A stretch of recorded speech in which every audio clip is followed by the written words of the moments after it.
Hello friends, welcome back to my channel. तो आज मैं लेके आई हूँ आपके लिए एक और नई कहानी। कहानी का नाम है छलावा। हताश निराशा अदिति तेजी से अपना सामान पैक कर रही थी। हड़बड़ी में जितना तेजी से वो अपना सूटकेस ठूंस रही थी, उतनी ही तेजी से बड़बड़ा भी रही थी। और अरे मैडम, कहाँ की तैयारी कर ली आपने सुबह सुबह ही? और अपनी इस खासम खास दिलो जान से प्यारी सहेली भावना उर्फ मुन्नू को हिंट तक नहीं दी। भावना ने कमरे में घुसते ही उसका हाल देखकर कहा, जा रही हूं मैं ये हॉस्टल छोड़कर। छोड़कर तुझको बताती भी कैसे? टाइम है तेरे पास मेरे लिए? दोपहर को तो तेरा सवेरा होता है और आधी रात को दिन निकलता है। अलग ही दुनिया में रहती है तू। और वो मेरे पापा मम्मी मगन है अपनी अपनी दुनिया में, मुझे हॉस्टल में भेजकर मानो तीर्थ करने चले गए हैं। मार्क्स लाना कितना कठिन लग रहा है मुझे, मैं क्या करूं? तो कैसे कर पाऊंगी? कोई मेरी मुश्किल समझता ही नहीं। अरे तू जा कहाँ रही है? कौन पैदा हो गया है तेरी मुश्किल सुलझाने वाला? वाला या वाली?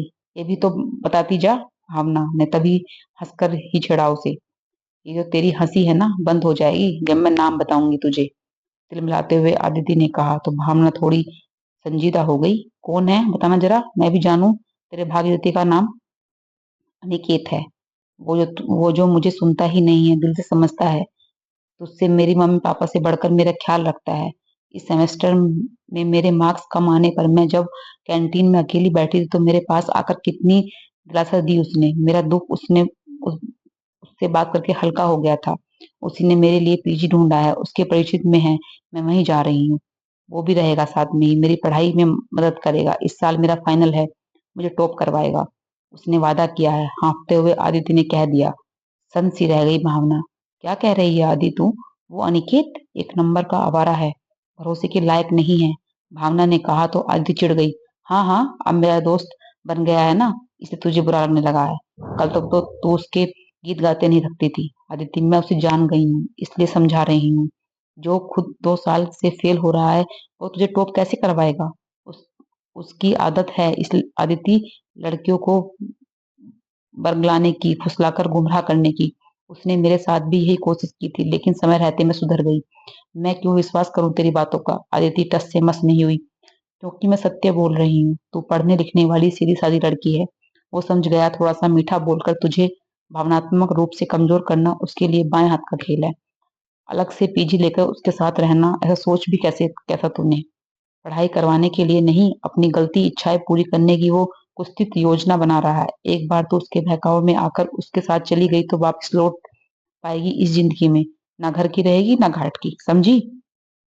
अब आदित्य थोड़ी स्थिर पड़ गई। मम्मी पापा ने तुझे अच्छे से पढ़ाई करने के लिए घर से दूर यहाँ हॉस्टल में भेजा है। कितना महंगा हॉस्टल दिलवाया है।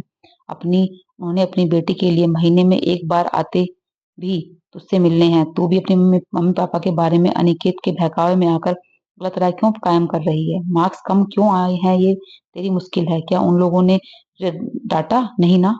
बेटी बड़ी हो गई है, तुझ पर पूरा भरोसा करते हैं। दोनों की अब अपनी मुश्किलें खुद सुलझ सकती हैं। उनकी मुश्किलों के बारे में तूने सोचा कभी, जो तेरे इस तरह के निर्णय से किस हद तक बढ़ जाएंगी? सूटकेस आदित्य के हाथ से छिटक कर जमीन पर गिर पड़ा। साथ ही मम्मी पापा की फ्रेंड फोटो भी गिर पड़ी।